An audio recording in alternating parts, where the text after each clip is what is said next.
అందరికీ నమస్కారం అండి.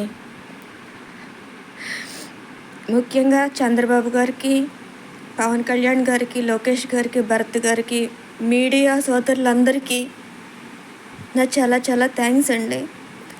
ఈరోజు నేను నా బిడ్డ ప్రాణాలతో ఉన్నామంటే చంద్రబాబు గారు, మీడియాగా కారణం. ఆంధ్రలో ఆడదానికి రక్షణ లేదక్క.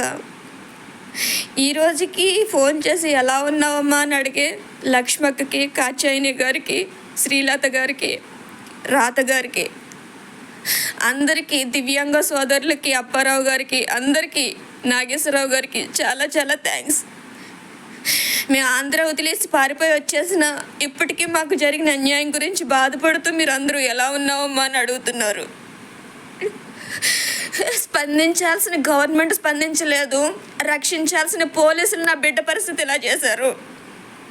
పోలీసులకు ఒక విధంగా థ్యాంక్స్ చెప్పాలి.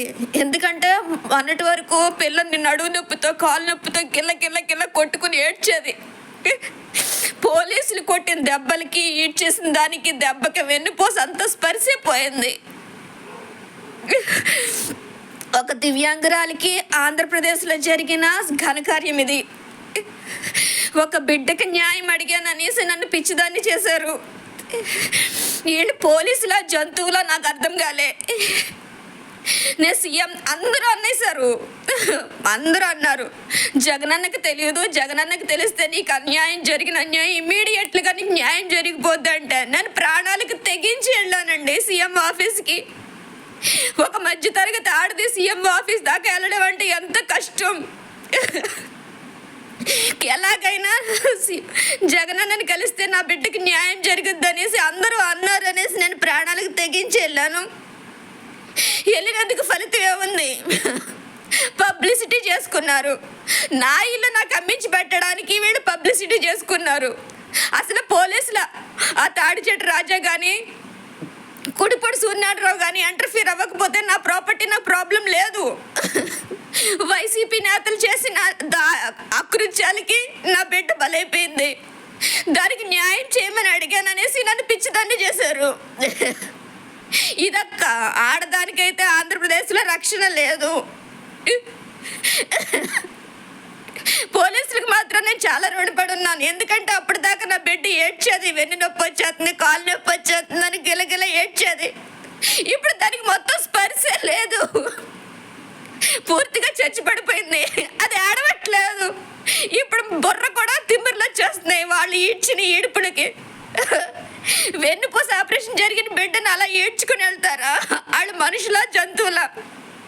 నాకు ఇప్పటికీ అర్థం కాలేదు. అది అవునా టెర్రరిస్టా లేదంటే నక్సలైటా ఇంకేదన్నా క్రిమినల్లా నాకు అర్థం కాలేదు. దాన్ని అలా 300-400 మంది పోలీసుల నన్ను ఒక దివ్యాంగురాల్ని ఈడ్చుకెళ్ళడానికి వాడికి సిగ్గనిపించి ఇట్లా ఎందుకా చదివారు వాళ్ళ ఐఏఎస్లు, ఐపీఎస్లు. ఆంధ్రప్రదేశ్లో దివ్యాంగుల కమిషన్ చచ్చిపడిపోయింది, హ్యూమన్ రైట్స్ కమిషన్ చచ్చిపడిపోయింది, ఉమెన్ రైట్స్ కమిషన్ చచ్చిపడిపోయింది. అన్ని కమిషన్, అన్ని గవర్నమెంట్ ఆఫీసర్స్ అందరూ చచ్చిపడిపోయారు. నా కూతురు ఒకటే అనుకున్నా నేను అప్పటిదాకా. నా కూతురికి కాళ్ళు ఒకటే చచ్చిపడిపోయినాయి.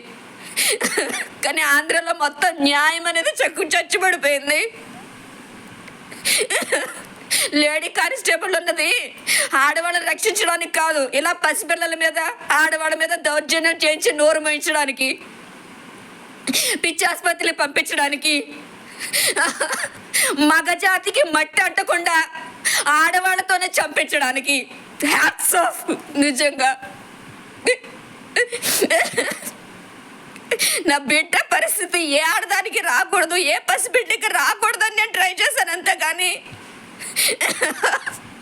నాకు ఎవరి మీద పర్సనల్ గ్రేడ్స్ లేదు. ఒక చిన్న పిల్లకి అన్యాయం జరిగితే ఎంతమంది గొప్పవాళ్ళు స్పందిస్తారా అని. నిజంగా గొప్పవాళ్ళు అందరికీ చచ్చిపడిపోయారండి. ఆంధ్రప్రదేశ్లో మానవత్వానికి చోటే లేదు. ఏదో అక్కడ పాపం లక్ష్మక్క లాంటి వాళ్ళు బాధపడుతున్నారు, నాగేశ్వరరావు గారు లాంటి వాళ్ళు స్పందిస్తున్నారు.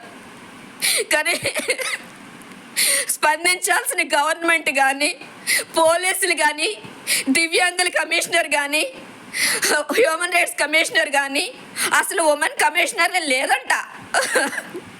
మరి నాకు అర్థం కాలే. సీఎం ఆఫీస్కి వెళ్ళినప్పుడు నా కేసు సుమోటో కేసు కింద ఫైల్ చేస్తామన్నారు. ఇప్పుడు దానికి ఏమీ ఇది లేదు. ఇంకా దీని ప్రాపర్టీ అలా కోర్టులోనే జరుగుతుంది. దీనికి ఇంత అన్యాయం చేసిన పోలీసులు మాత్రం ఓర కుక్కల్లా తిరుగుతున్నారు సమాజంలో. వాళ్ళకి కూతుర్లు ఉన్నారు. వాడికి చస్తే వాడి కూతురు పరిస్థితి కూడా నా కూతురులాగా ఉంటుంది. I promise, I swear about that. ఒక పసిబిడ్డకి న్యాయం చేయడానికి ఇంతమంది మగవాదవులు అందరూ చస్తున్నారు అక్కడ. ఏం చెప్పంటావు అక్క? ఇంకా నాలాగా ఆంధ్ర వదిలి పారిపోతేనే కానీ ఆడదానికి రక్షణ లేదంటే ఇంకే సమాజంలో అక్కడ ఎందుకు బతుకుతున్నారో నాకు అర్థం కావట్లేదు. మళ్ళీ వైసీపీ వస్తే మీరందరూ కూడా సర్దేసుకోవచ్చు.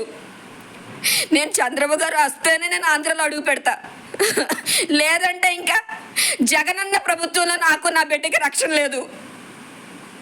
ఈ పోలీసులు ఉన్నారే, వాళ్ళు ఓర కుక్కల కంటే దరిద్రంగా బిహేవ్ చేశారు. వాళ్ళ బతుకులు ఐపీఎస్లు చదివింది ఎందుక? సిగ్గనిపించట్లే. ఒక పసిబిడ్డకి న్యాయం చేయకపోగా ఓర కుక్కల 300 మంది దండెత్తి వస్తారు ఆ పసిబిడ్డని మెంటల్ హాస్పిటల్ పంపించడానికి. నా బిడ్డకి న్యూరాలజీ ప్రాబ్లం అండి. వాళ్ళు చదువుకున్న చదువులో లేదేమో.